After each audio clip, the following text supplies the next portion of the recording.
Oh, I got one, guys. I cast it over the reeds and he came up and got it. Oh my gosh.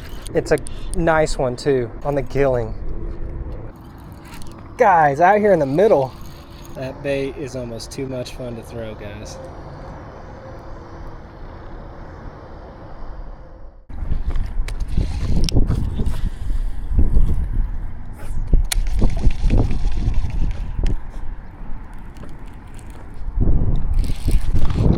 Oh, guys. Got one on the sleeper gill.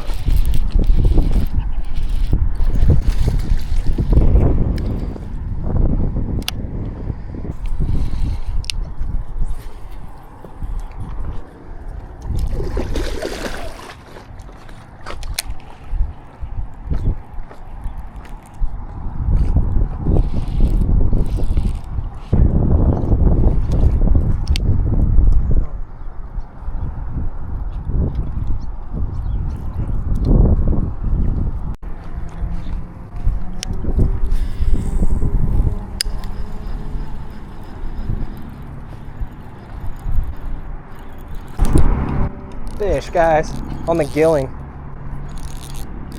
Bit better. Pretty good. Gilling twister. Y'all saw I had one on the sleeper gill and he was able to shake it, just casting into the wind, and just didn't really get a great hook set on him. But got another bluegill bait here, a little more on the finesse side, but still really cool. That crank down gilling twister, kind of hybrid circuit board crankbait slash swim bait. Nice 17-inch bass on that gilling twister to start the evening. Got a bunch of little bluegill style baits for this evening. This might actually be my favorite. I love throwing that thing. I love throwing crankbaits, love throwing swim baits. Give me a little bit of both, and I'm really having a lot of fun then. On the Magic Light, Sioux Dark Wolf, 8-pound sunline. Nice fish.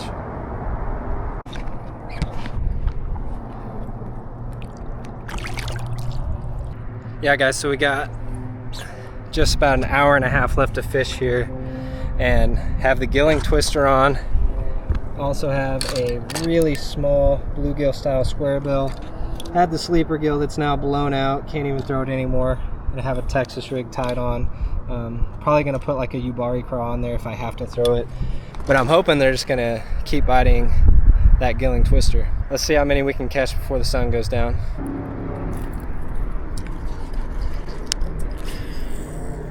Oh my. Oh, I got one, guys. I cast it over the reeds and he came up and got it. Oh my gosh. It's a nice one too, on the gilling. Please don't come unpinned. I was a little bit irritated because the wind blew my cast over the reeds, but he still came up and got it right as I started it up. All right, another great one, man. That one might be 18. He's just a little bit skinny. Boys, that's a 19. He's skinny, but that is a big fish. I knew he looked long when he came up and jumped. Really nice one.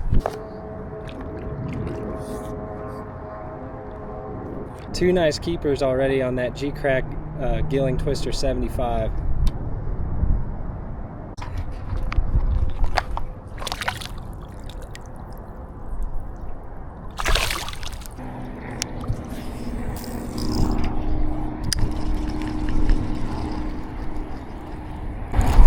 Fish. Another gilling fish. Right. Pretty good one. Definitely not a 19. Probably just a 15. It's alright though, boys. Number 3. This place is clean right now, so I figure why not try to throw something a little non-traditional. Whole lot of fun. Wind it, burn it, pause it, Y'all, it's a high float so that when you pause it, it just slowly rises back up. Sometimes they will hit it on the pause like that as it comes back up. Most of mine today have all been as I'm reeling though.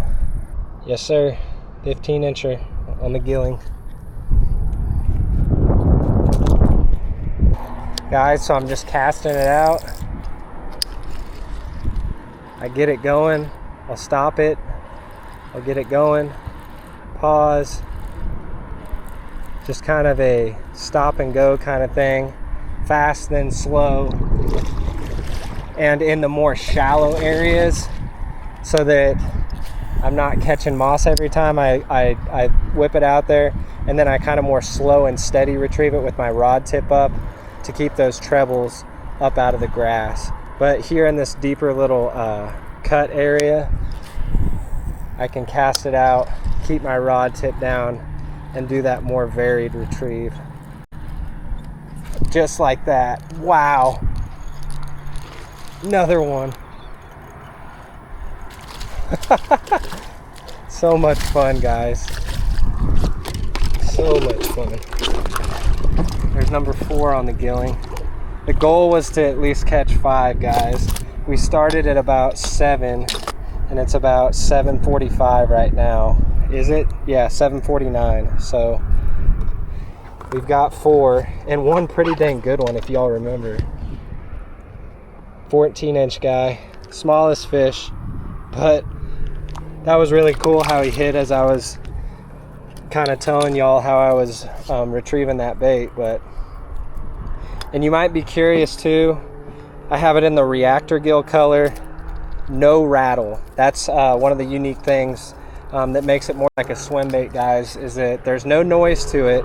It's just the flash from the chrome, and it has that circuit board lip on there to make it wiggle a little more side to side like a crankbait. Most crankbaits don't have a hinge in it like that though.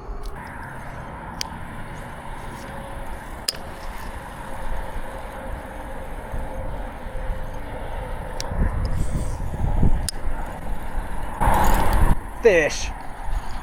Oh guys, I think it's a good one. Dang it. It was a pretty good one. 16 or 17-incher. Shoot, maybe even 18. Dang it.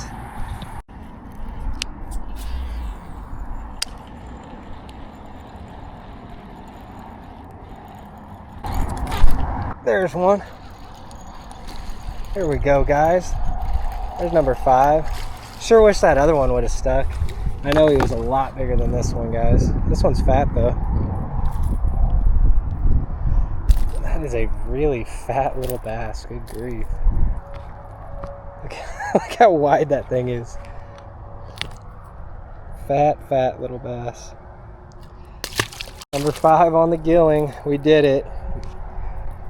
Should have had one more nice, probably 17 or 18-incher. But that's okay. We still might get it done. But I'll tell you guys, this bait works the best when the sun is out. It's better when they can see it, when they can see that tight wiggle action, when they can see it ricochet off of something.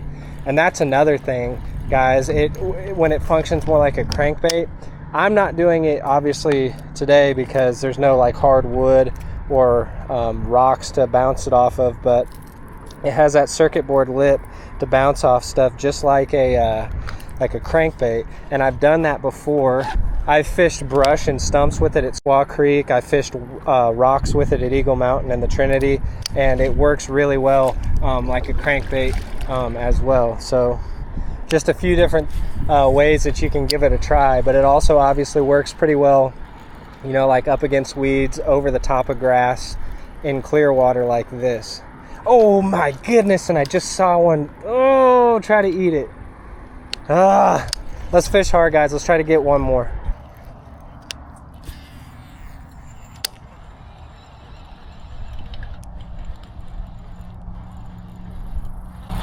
There's one. Is that a sunfish or a bass? Little bass, guys. Man, when it was smoking hot, right when we first got here, seemed like we got bigger bites. Now the little guys are out getting greedy in low light, taking advantage of it. They do say, guys, a lot of your biggest fish that you catch in the summer will be in broad daylight. And you think about it, you have to be a way better predator, experienced, good at killing stuff, which is exactly what big bass are, to be able to hunt something in broad daylight, sneak up on it, ambush it, and kill it, versus something much more inexperienced and young, like those little bass. They can ambush something a lot easier without giving themselves away in low light, just because their prey can't see them as well. There is a little bit to that, but don't get me wrong, I've caught a lot of big bass at low light as well. But I can definitely see, you know, that theory that guys will repeat, and you'll hear people say that some of your biggest fish in the summertime will be in broad daylight, because those big bass are old, wise, experienced murderers, and they know how to ambush and creep up on stuff, and they can do it in broad daylight. That's how they get that big, is they get real good at eating.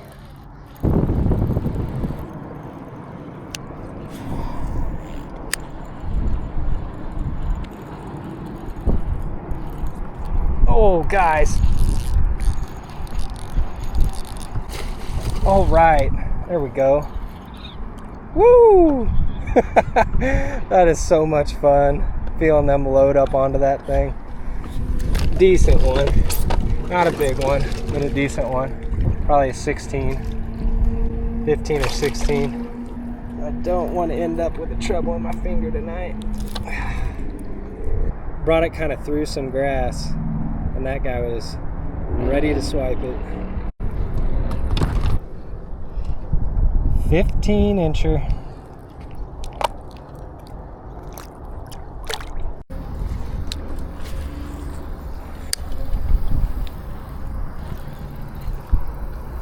I think I got a sunfish.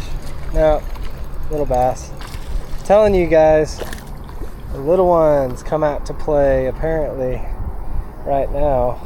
That's all right. We're able to catch quite a few fish this evening, guys. Always a pleasant way to end a productive summer day.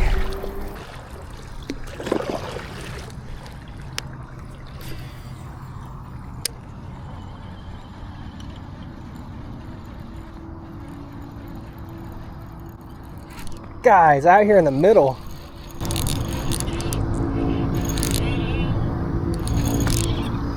Is it a better one? Pretty good.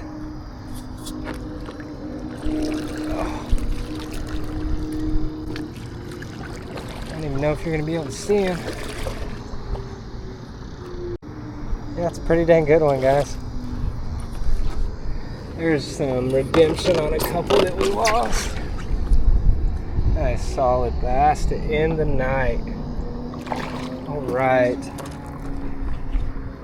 Yes, sir, guys. What a fun short trip. 17-incher to close the evening. That bait is almost too much fun to throw, guys.